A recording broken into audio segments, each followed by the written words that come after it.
Hello everyone, कैसे हो आप सब। उम्मीद करता हूँ आप भी अच्छे होंगे। जैसा कि आप सब जानते हैं कि कल 9 जून था और 9 जून को दो चीज़ें बहुत ही ज़्यादा कहीं ना कहीं हमारे आपके सबसे अच्छी हुई हैं। जैसा कि मैं सबसे पहले बात करना चाहूँगा इंडिया वर्सेस पाकिस्तान के मैच के बारे में। तो कहीं ना कहीं हमने उम्मीद खो रखी थी कि हमारी टीम इंडिया यहाँ से जो है क्लियर कर पाएगी, लेकिन कहीं ना कहीं कहते हैं ना कि जहाँ चाहे वहाँ है। हमारी टीम ने वो ताबड़तोड़ बॉलिंग करी कि पाकिस्तान के बैट्समैन की कमर तोड़ दी और उनके खेमे से मैच को खींचकर अपने खेमे में लेकर आए और अच्छी खासी जीत दर्ज की, जिसके लिए पूरा देश कल बहुत ही ज़्यादा खुशी से झूम उठा। मैं आपके सामने बात करना चाहूँगा दूसरी, जो कि है बहुत ही ज़्यादा अहम। कल हमारे प्रधानमंत्री पीएम मोदी जी ने शपथ ग्रहण की। जैसे ही उन्होंने जो है शपथ ग्रहण की, उसके बाद आपने देखा होगा कि प्रधानमंत्री मोदी जी की तरफ से सबसे बड़ा काम जो आया है हमारे आपके बीच में कहीं किसानों के लिए। कहीं ना कहीं प्रधानमंत्री मोदी जी ने अपना एक बहुत बड़ा फैसला सबसे पहले किसान के हित में दिया, जो कि कहते हैं ना कि हमारे देश का किसान वो है सर्वमान।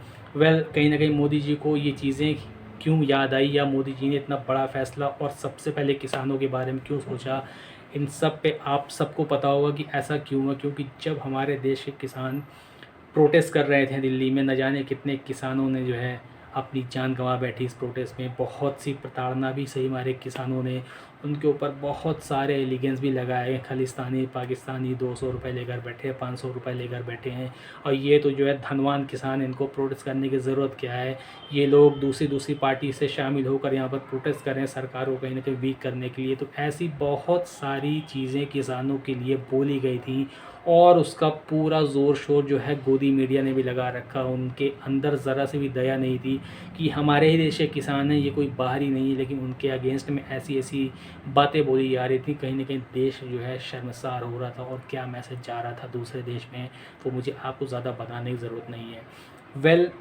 उसके बाद हमारे देश में अभी जो 2024 का चुनाव हुआ है, उसमें मोदी जी को कहीं ना कहीं बहुत बड़ा झटका मिला है। हमारे देश के किसान, हमारे देश के पहलवान की तरफ से बहुत बड़ा, और कहीं ना कहीं रोज़गार को लेकर जो जनता को गुमराह किया जा रहा था, तो कहीं ना कहीं जनता ने अब की बार सबक सिखाया कि हमें आपकी गुमराही पे नहीं जाना है। हमें सिर्फ़ और सिर्फ देश की प्रगति पर बात होनी चाहिए, विकास पर बात होनी चाहिए, बेरोज़गारी पर बात होनी चाहिए, और अनाप शनाप बातों से हमें कोई मतलब नहीं है। आप देश को विकसित बनाएं।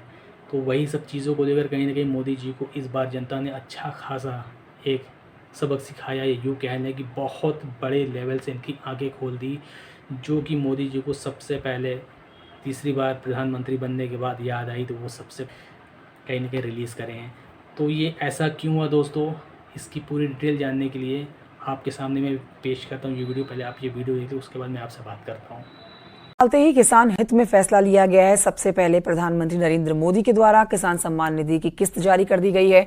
किसान सम्मान निधि की 17वीं किस्त जारी हो चुकी है। बड़ी जानकारी आपको दे रहे हैं। 9 करोड़ से ज्यादा किसानों को लाभ होना है। किसान हित के लिए हमारी सरकार प्रतिबद्धता के साथ आगे बढ़ रही है, पीएम मोदी ने कहा है। पीएम मोदी ने कहा है कि किसान कल्याण के लिए पहली फाइल साइन कर दी गई है। तो पहला कदम जो किसान हित के लिए आगे बढ़ाया गया है, ये 3 तस्वीरें जो आप देख रहे हैं 2014, 2019 और 2024।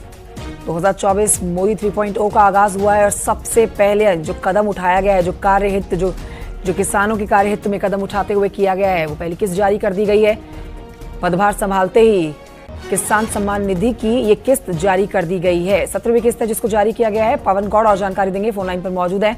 पवन गौड़, माफ कीजिए, लाइव हमारे साथ इस समय मौजूद है। सीधे रुक करेंगे पवन गौड़ की तरफ। पवन गौड़, ये बहुत ही महत्वपूर्ण कदम, इस कदम के साथ सीधा संदेश जाता है कि किसानों के लिए ये सरकार प्रतिबद्ध है। जो प्रधानमंत्री नरेंद्र मोदी ने खुद भी ये बात कही है, किसान सम्मान निधि की 17वीं किस्त जारी कर दी गई है। महत्वपूर्ण कदम किसानों के लिए। देखिए, जाहिर तौर पर जिस तरह से प्रधानमंत्री नरेंद्र मोदी को आपने तमाम जो चुनावी जनसभाओं में सुना होगा या लगातार कई सारे कार्यक्रमों में सुना होगा कि वो हमेशा कहते हैं कि हमारी सरकार जो है वो किसानों के लिए समर्पित है और किसानों के हित के फैसले लगातार लेती रही है। तो यही आज से दृश्य आपको देखने को मिला जब अपने तीसरे कार्यकाल में कल उन्होंने शपथ ग्रहण समारोह में शपथ ली और उसके बाद में जब आप आज पदभार ग्रहण करने पहुंचे तो उन्होंने सबसे पहला जो फैसला लिया वो किसान सम्मान निधि को जारी करने के लिए उन्होंने 17वीं जो किस्त है किसान सम्मान निधि की उसको जारी करने के लिए कागज पर हस्ताक्षर किए। और इस पूरी किसान सम्मान निधि की बात करें तो 9.30 लाख करोड़ जो किसान हैं उनको ये किस्त जाएगी। तकरीबन 20,000 करोड़ का डिस्ट्रीब्यूशन होना है। तो लगातार जो है सरकार जो है किसानों के हित के फैसले लेती रही है। और जैसे ही आज प्रधानमंत्री ने अपना पदभार प्रधानमंत्री कार्यालय पहुंचकर संभाला तो सबसे पहला जो हस्ताक्षर जो था वो जो है वो किसान सम्मान निधि जारी करने को लेकर प्रधानमंत्री ने आज किया। और कहीं ना कहीं फिर से एक बड़ा संदेश जो है वो प्रधानमंत्री ने दिया है कि हमारी किसान जो है वो हमारी सरकार जो है वो किसानों के लिए समर्पित है, किसानों के हित के फैसले लेती है। और ये बड़ा संदेश आज फिर से प्रधानमंत्री ने पहली जो अपना फैसला है उस पर हस्ताक्षर करके लिए है। पवन गौड़, इस बात से यह भी समझा जा सकता है जो आज शाम को 5 बजे जो मोदी कैबिनेट की पहली बैठक होनी है, हम ये समझ सकते हैं कि 100 दिन का जो आगे रोड मैप तैयार होना है, 100 दिन के जो आगे कामकाज होने बेहद महत्वपूर्ण हो जाते हैं वो 100 दिन जिसमें सरकार अपना एक्शन दिखाती है। तो ये समझा जा सकता है कि जो पहला कदम प्रधानमंत्री नरेंद्र मोदी ने किसानों के हित में उठाया है, आज जो चर्चा होगी, जो बैठक होगी, 100 दिन का जो रोड मैप तैयार होगा, उसमें भी किसान अहम जगह पाएंगे, अहम मुद्दा रहने वाले हैं।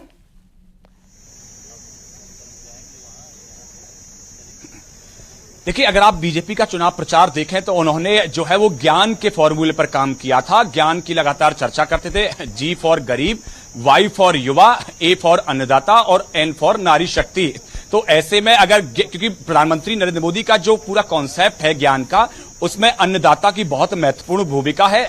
और जब प्रधानमंत्री नरेंद्र मोदी ने शपथ ग्रहण समारोह से पहले तमाम संभावित मंत्रियों के साथ चाय पर चर्चा की थी तो उन्होंने कहा था कि शपथ ग्रहण करते ही आप लोग को लगातार काम में जुट जाना है। देश को 2047 तक जो विकसित भारत बनाने का जो एक लक्ष्य है प्रधानमंत्री का, उसको लेकर लगातार आपको काम करना है, लगातार आपको मेहनत करनी है। तो उसी को लेकर जैसे ही कल शपथ ग्रहण समारोह हुआ और प्रधानमंत्री ने अपने तीसरे कार्यकाल की शपथ ली तो उसके तुरंत बाद आज सुबह उन्होंने अपना पदभार संभाला। और उसके बाद में आज ही शाम को कैबिनेट की बैठक शाम को 5 बजे बुला ली है और तमाम केंद्रीय मंत्रियों के साथ बैठकर आज फिर से 2047 में भारत को कैसे विकसित बनाना है, उसके साथ साथ जो 100 दिन का रोड मैप तो तैयार करने का तमाम लोगों को जो उन्होंने काम दिया था चुनाव से पहले, उस पर समीक्षा की जाएगी, उस पर चर्चा की जाएगी। उसमें किस तरह से गरीबों के हित के फैसले लेने हैं, किस तरह से युवाओं के हित के फैसले लेने हैं, किस तरह से अन्नदाता यानी किसान के हित के फैसले लेने हैं और किस तरह से नारी शक्ति को और मजबूत करने के लिए फैसले लेने हैं, उन सब विषयों को लेकर आज की कैबिनेट में चर्चा होगी। बिल्कुल, तो यानी कि प्रधानमंत्री पद की शपथ लेने के 16 घंटे के बाद आपके ये जो एक सबसे पहला कदम, जो पहली फाइल जो पीएम ने साइन करी है वो किसान हित के लिए साइन की है, जिसमें किसान हित से जुड़ी हुई किसान सम्मान निधि की 17वीं किस्त जारी कर दी गई है। पवन गौड़, जैसा कि आपने ये वीडियो देखा, आपको इस वीडियो में देख के बहुत सारी चीज़ें क्लियर हो गई होंगी कि यही है गोदी मीडिया, जो कि जब हमारे देश के किसान प्रोटेस्ट कर रहे थे, अपनी जान गंवा रहे थे, अपने हक के लिए लड़ रहे थे, तभी ये गोदी मीडिया उन पर एलिगेंस लगा रहे थे कि ये खालिस्तानी हैं, ये पाकिस्तानी हैं, ये टुकड़े टुकड़े गैंग का हिस्सा हैं, तो ये कांग्रेस से पैसा लेकर आए हैं, ये आम आदमी पार्टी से पैसा लेकर आए हैं और यहाँ पर ये प्रोटेस्ट कर रहे हैं, अच्छे अच्छे पकवान खा रहे हैं, तो ये किस बात का प्रोटेस्ट। ऐसे बहुत सारी गोदी मीडिया ने उनके ऊपर कहीं ना कहीं धब्बों की बौछार कर दी थी। लेकिन हमारे किसान भी अपनी मांगों पर अड़े रहे, कहीं ना कहीं सरकार को बैकफुट पर जाना पड़ा और सरकार ने उनकी मांग को कहीं ना कहीं जो है वो अपने तरफ से एक्सेप्ट किया। और इस बार जो आपको पता है, मोदी जी ने सबसे पहला काम देश का प्रधानमंत्री बनने के बाद जो किया है किसान के, सबसे पहले इनके मन में यही गया कि यही किसान है जिसने हमें कहीं ना कहीं सर आंखों बैठाया था और ये वही किसान है जिसने की बार हमको कहीं ना कहीं अच्छा खासा सबक सिखाया और पूरे देश के किसान ने अपनी यूनियन बना के जो इस बार चुनाव में रिजल्ट देना था वो हमको दिया। तो कहीं ना कहीं मोदी गवर्नमेंट की ये आंखें खोलने का बहुत ही बड़ा जीता जागता सबूत है और जीता जागता कारण है। इसलिए मोदी सरकार पूरी फुल मूड में अगर अब नहीं आई तो फिर हो सकता है कि अगली बार इनके हाथ से पीएम पद की दावेदारी बहुत दूर हो जाएगी, क्योंकि इसी को देखकर मोदी जी ने सबसे पहला काम किसानों के हित में किया है, उनके हित में ही सोचकर आज सबसे बड़ा फैसला लिया। और होना भी चाहिए। आप जुमले से देश को नहीं चला सकते, आप जुमला दे देकर लोगों को ये गुमराह नहीं कर सकते। आपको काम करना पड़ेगा, आपको ज़मीनी स्तर से काम करना पड़ेगा। जुमलेबाजी बहुत हो चुकी, 10 साल से देश की बर्बादी कहाँ से कहाँ पहुँच गई। आप सिर्फ जुमला हिंदू मुसलमान, मंदिर मस्जिद, शमशान कब्रस्तान, यही सारी चीज़ों को लेकर आपके मंत्री विधायक ऐसे ऐसे बयानात देते हैं, इनको सुनकर शर्म आती है। गाय गोबर गौमूत्र ये सब क्या है। आपको हमने पूरे देशवासियों ने कहीं ना कहीं पीएम बनाया है, तो आपको पीएम पद की दावेदारी पर है कि अच्छे काम को करना चाहिए, ना कि ये ऊटपटांग तरीके का भाषण देना। आपने भी ऐसे बहुत सारे भाषण दिए, लेकिन पीएम पद की दावेदारी आपके पास है, तो आपको अब जुमलों से बहुत दूर रहना होगा पीएम मोदी साहब। और कहीं ना कहीं इस बार देश की जनता को विश्वास दिलाना होगा कि वाकई में अगर मोदी हैं तो मुमकिन है। अब आपको काम करके दिखाना होगा। हर एक मुद्दे पर हर इंसान को बहुत सी आस है, उस आस को अब आपको कहीं ना कहीं पूरा करना होगा। बस मेरा आपसे यही निवेदन है कि इस बार पीएम मोदी जी देखिए क्या करते हैं। अगर इनको अपनी फिर से इमेज को और अच्छा बनाना है तो ये ज़मीनी स्तर से भी लेकर हर तरीके से ये अच्छे काम करेंगे, क्योंकि उनको पता है कि इस बार जो रिज़ल्ट आया है वो कहीं ना कहीं देश के लोगों ने हमारे लिए जो गुस्सा निकाला है वो उसका जीता जागता सबूत है। तो इसलिए मोदी गवर्नमेंट पूरे एक्शन में रहेगी और आई होप, मैं पूरी उम्मीद करता हूँ कि इस बार गवर्नमेंट अपना वाकई में पूरा अच्छा एफ़र्ट देगी, अच्छे से काम करेगी, ना कि जुमलेबाजी करेगी। वेल, आप सब क्या सोचते हैं इस वीडियो और मोदी जी के बारे में, और मैंने जो आपको कुछ बातें बताई इसके बारे में आप क्या सोचते हैं? जो भी आपकी सोच, मुझे कमेंट में अपनी राय ज़रूर पेश करें।